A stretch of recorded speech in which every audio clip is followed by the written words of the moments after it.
Hello, in this video I'm going to show you how you can pair your Baseus W09 earbuds with your Windows PC. So first of all, you just have to open the case and remove left and the right earbud. Now you have to take a look for these indicators.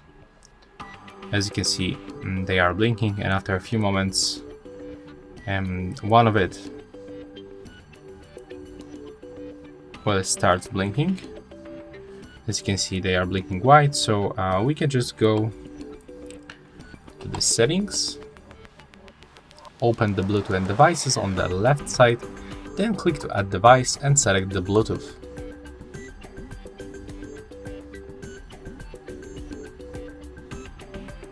Here we can find our earbuds, so click on them once.